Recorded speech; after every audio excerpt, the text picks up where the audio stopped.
Peace Institute got started, and I always use the example out of pain and anger into power and action.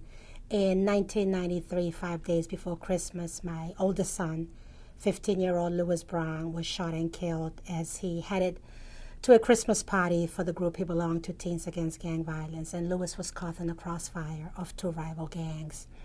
And I always tell people when Louis was killed is when I woke up, because we received so many letters of condolences and really letters of inspiration, of hope and support in the midst of tragic. And it was really saying, when you are ready to do something, let us know.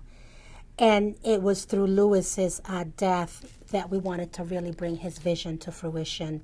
And we started within the schools, working with the school department in developing a curriculum, teaching peace through literature and community service learning for 10th grade. Louis really was someone who dared to dream big, despite of the community he's from and the color of his skin. Louis wanted to be the nation's first black president.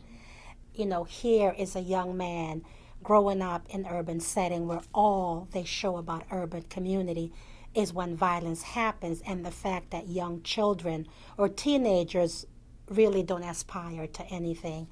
And that is something that we really wanted other people to see about Louis. And it took his death, again, for us to bring him to life. We know as parents, our children are the best that we want them to be. But it was in Louis's death that realizing that there's a lesson in the midst of tragic that we need others to be aware and to see, and an example of young urban males that they do have dreams, visions, and goals. The walk sends a message of unity, of the 7 principles of peace that we have created: love, unity, faith, hope, courage, justice, and that big F word, forgiveness. For mothers, it's not a day of flowers and roses and breakfast.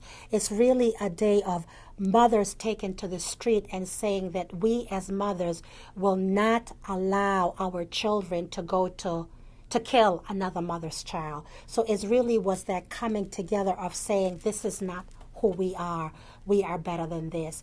And what it does, it brings our suburban neighbors together to say, we are here with you, we are supporting you, and that these two are our children.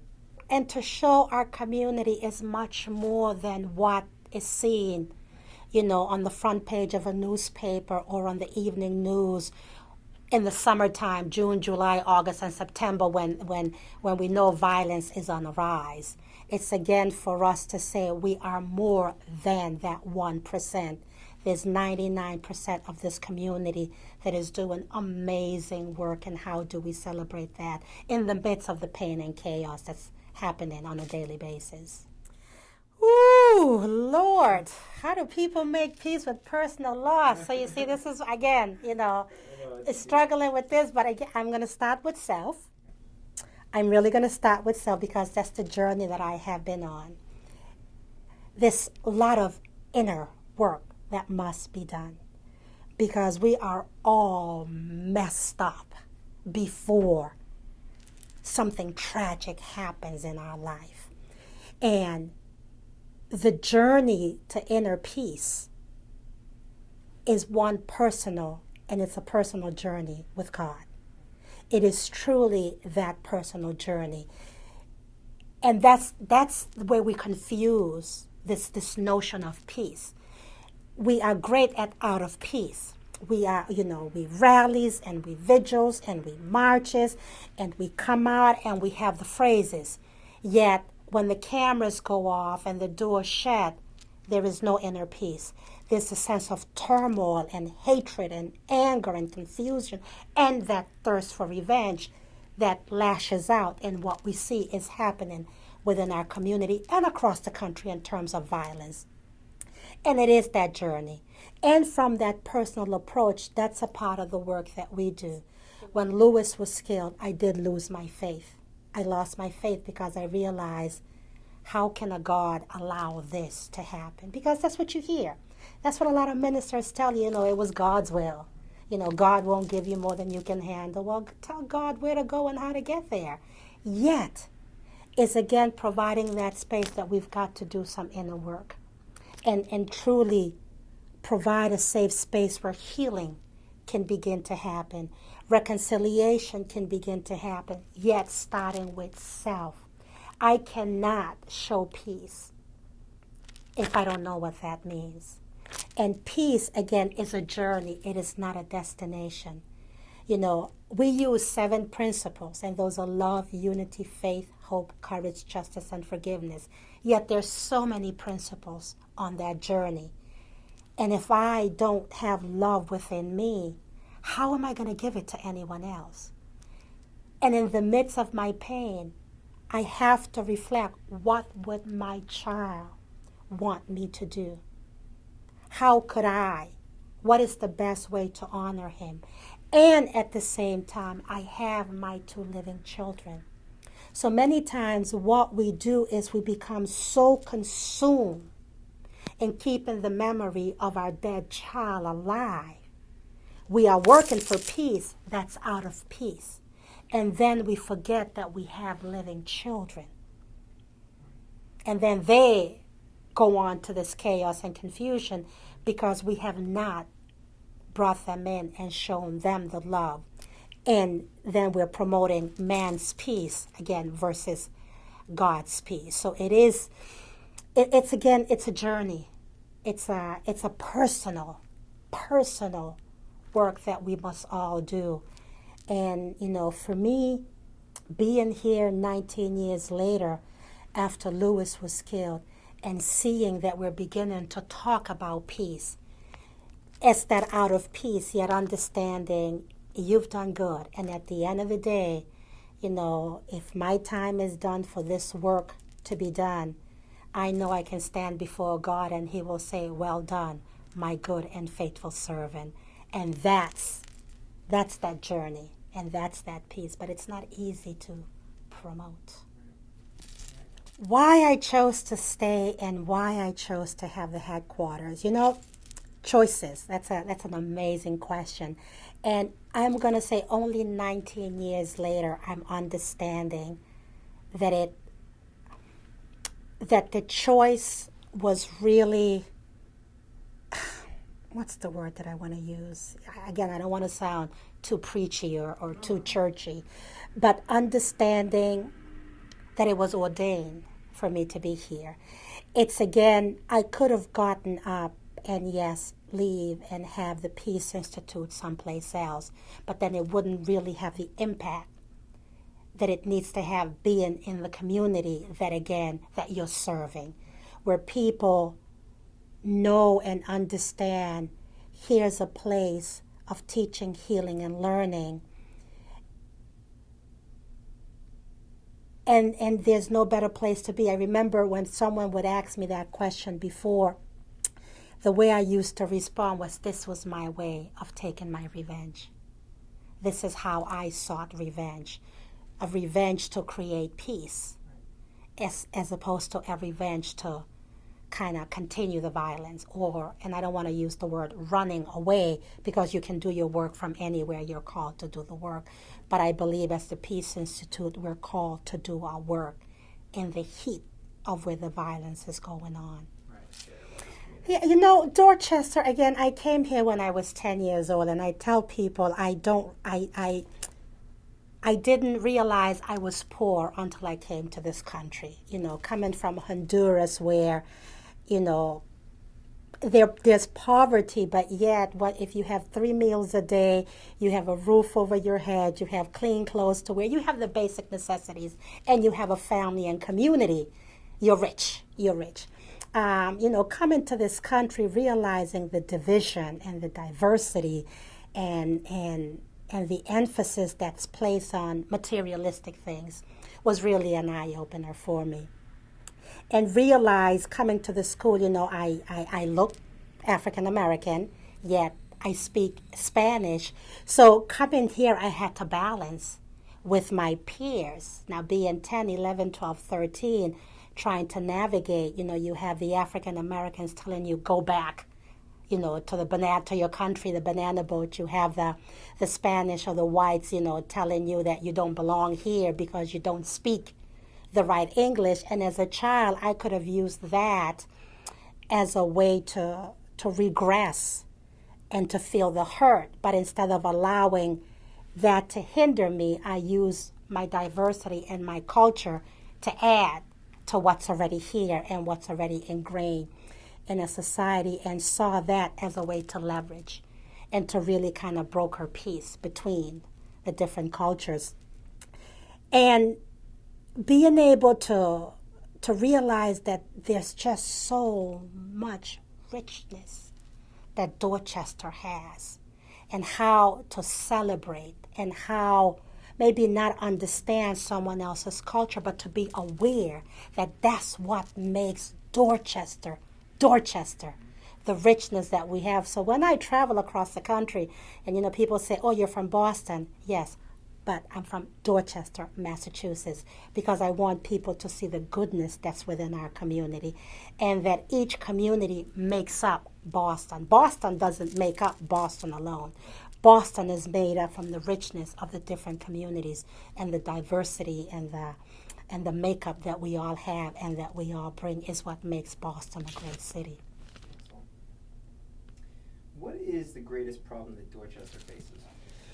Oh, Dorchester. I think the greatest problem, again, I have to speak from within where I am as an organization, because depending on who you talk to, everybody has their issues of the greatest problem that we face. I think for me, seeing this is that there's still this turf kind of barriers that we still have.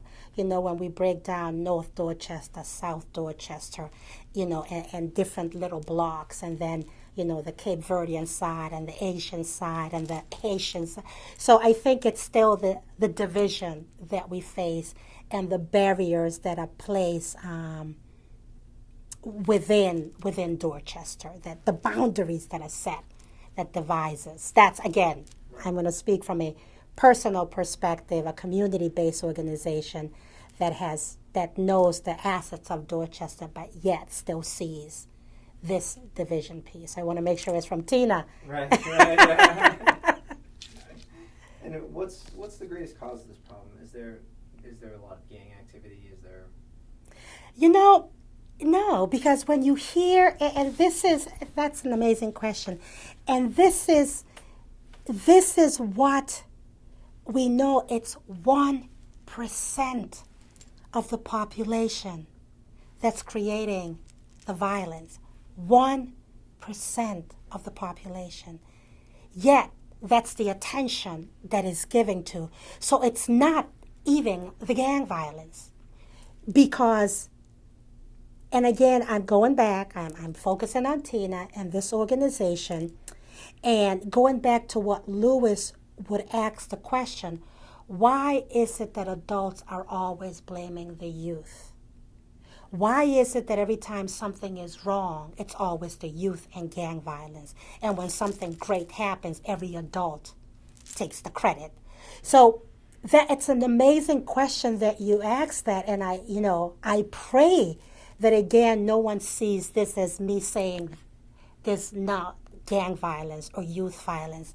Yet our children are born into a culture of violence. And I look at 19 years later, where the city and the police department, or where we have deemed as hot spots, they're still hot spots. Yet the victims and the perpetrators are younger.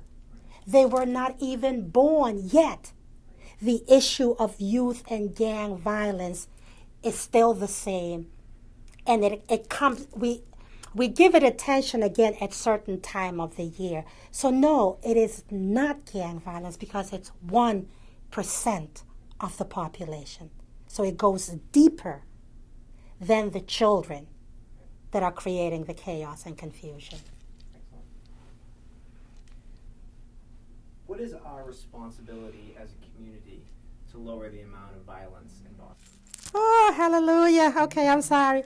So here it is. And again, our community, our responsibility as a community. Take off the blinders that we have put on. Break down silos and barriers that we have allowed or that we have built for protective. And the reason I say that because I was one of those. I live in the community. I stayed at home because the media said the kids that were shot were gang related. Hey, it didn't impact me because my child was not one of those. I stayed at home. My husband went to work. So therefore, it was those people. So you put up this protective factor because it's not going to happen to me as long as I stay here. I protect my children. I do what I need to do. I come home. I close my door. I believe we're working towards breaking down barriers. We still have a lot more work to do. I also believe that as communities, we need to understand and focus and look at what research has told us. What the city, what the government has paid billions of dollars to researchers to talk about the impact of violence and how to reduce violence. Understand the socio-ecological model and stopping violence before it starts. And that's investing in primary prevention, looking at the children from kindergarten and teaching peace, teaching healing, social emotional learning. At the same time, working with those that are on both ends. They can go right, they can go left. And thirdly, the aftermath. Once they have done their time to societies, gone through the criminal justice, what is the role of the community to make sure when those who have paid their dues to society are coming back to the community? What's the support for the families of those whose loved ones have impacted us so dearly? And what's the role of the community to making sure that there's family engagement and community support so that healing and reconciliation can begin to happen? So in 10 years, we're not back in the cycle. The other thing the community can do is begin to hold systems accountable. The criminal justice system is the only entity in our structure that's not held accountable for the revolving cycle, for plea bargaining, for plea deals, for using, one person, or I'm going to say one bad apple to catch another bad apple, So it's a way of, again, shifting the way the system, understanding what this word justice means. Whose justice are we imposing? And how do we make sure that we stop pitting victims, good victims versus bad victims, and then families of offenders versus families of victims, and truly beginning to heal and see this as a community problem and not as an individual in isolation. And healing needs to be an integral part. Because, again, research tells us hurt children will hurt others. And that cycle continues. Mrs. Bogues? So Mrs. Bogues. Mrs. Bogues, who is Mrs. Bogues? Mrs. Bogues is the mother of Charles Bogues. And Charles Bogues is the young man who's in jail or who confessed or who was sentenced for killing Lewis. Okay, and did you reach out to her?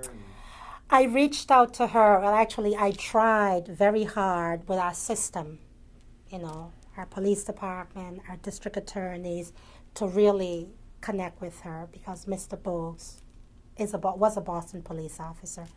He's now retired. And I felt here you have two families who are considered, quote unquote, prominent African American families in this community, and yet we didn't know each other. Our children didn't know each other, and our path crossed on that cold December afternoon. My thought was, what a testament if we were able to come together and to say, take away this myth that has been placed on urban youth killing, that they don't belong, or they come from broken families. I wanted to really take away that stigma. And it really didn't pan out, with the police department or the district attorney, because I don't think they knew what to do with that. And it was truly through another survivor who knew the both of us, and I was in school at the time, and I was sharing what I wanted to do and why I wanted to meet this mother. And after she heard me saying that and realized that it wasn't coming from a place of anger, it was truly coming, mother to mother, in a place of caring and concern. So she says, well, I know her. And, she connected us with each other. And it took a year before the two of us connected. And we actually met at the Blarney Stone. And when we met, it was really silent tears and a warm embrace. Because one, I wanted to know what woman could birth a child who's capable of taking another human being's life. Although Lewis was not the intended target, there was an intended target. I really wanted to know that. Yet when I saw her, I saw me. Because I'm living in the same community. Nothing's changed. And what if it was my son who killed her son? What would I want? And our life really connected, then. And what I didn't know what to do for her.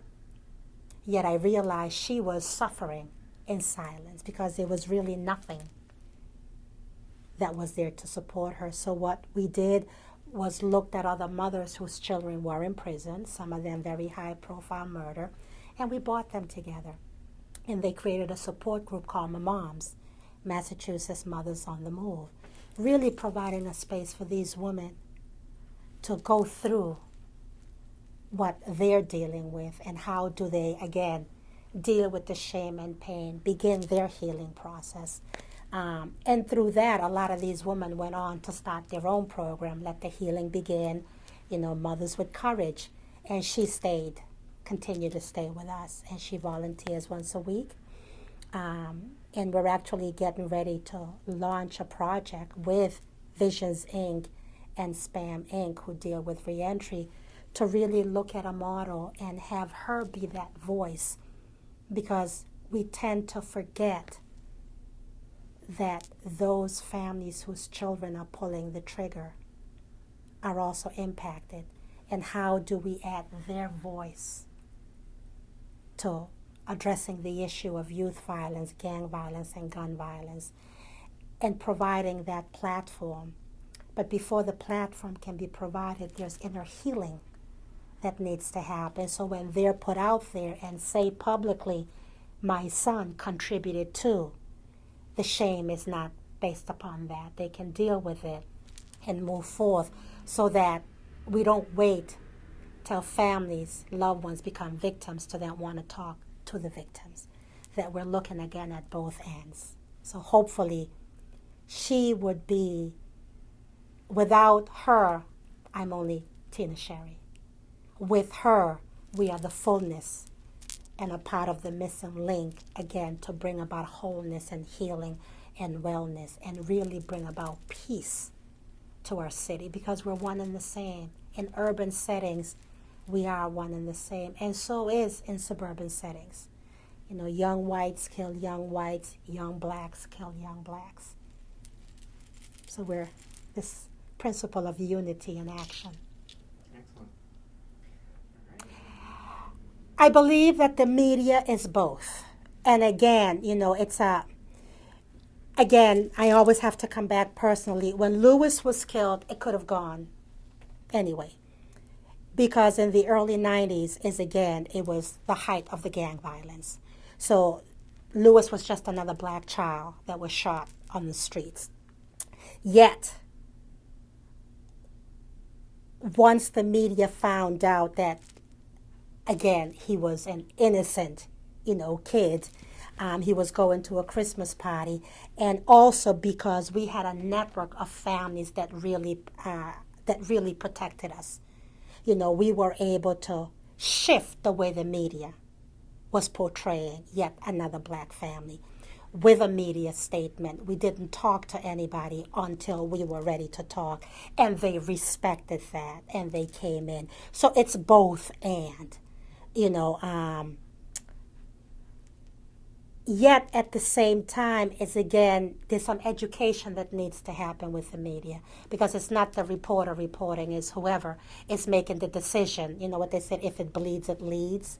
There are ways of, again, of educating the media that you can sell your paper, you can, have breaking news, and how do we balance, you know.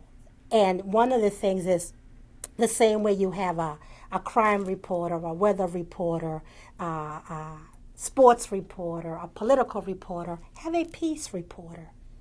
That again, it's balancing and not choosing again which victim you highlight. Have a protocol, have a process. How do we bring this this message again of the ongoing violence and the re-traumatization that's happening, not just in urban communities, but in communities across the country. So it is both ends because they will get information out at the same time as again choosing who is worthy of that information.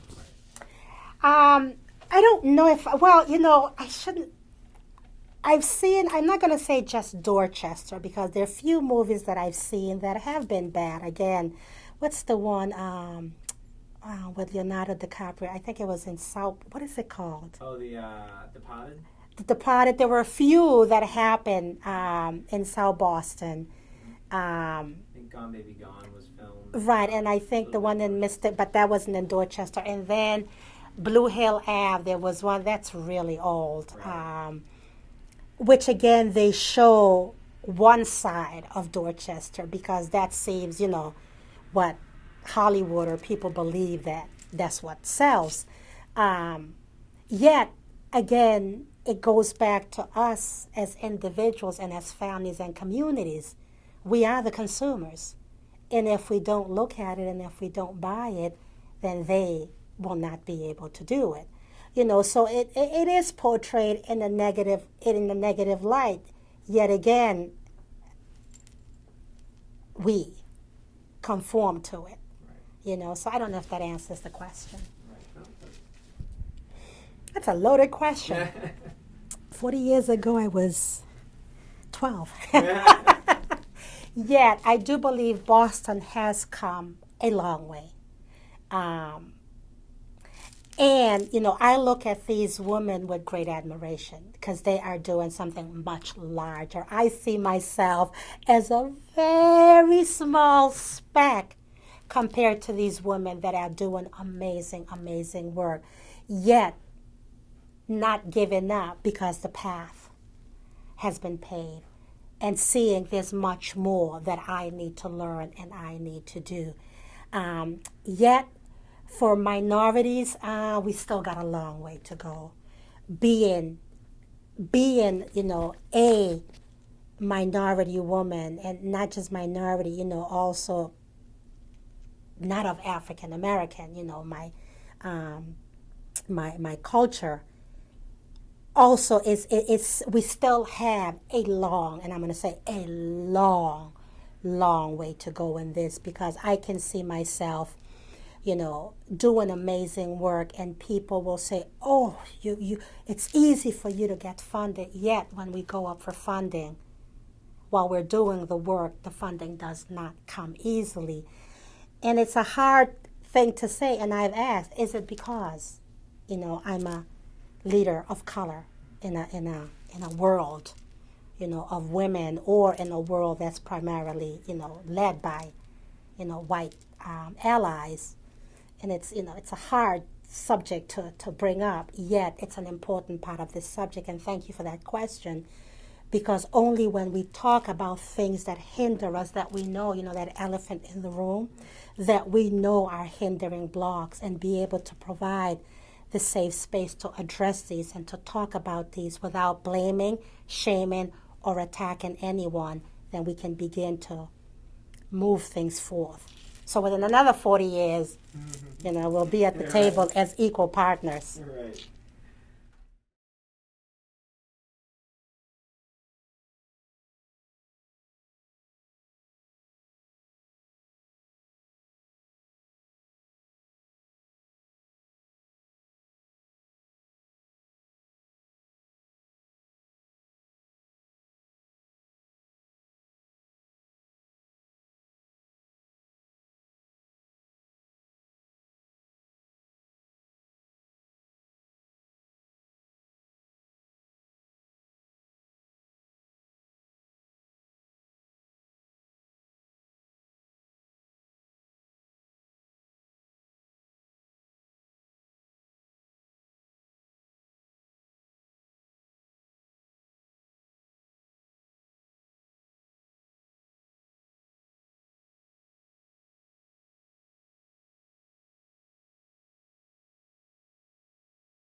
one piece of advice, it would be the advice that Lewis wrote in his project.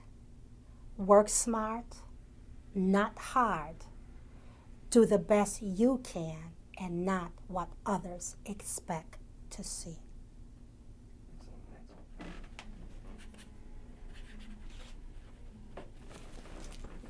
Cool. Cool. This is so funky. Gotta grab a picture with you too. Of course. Yes, of course. We can make it a link to our website.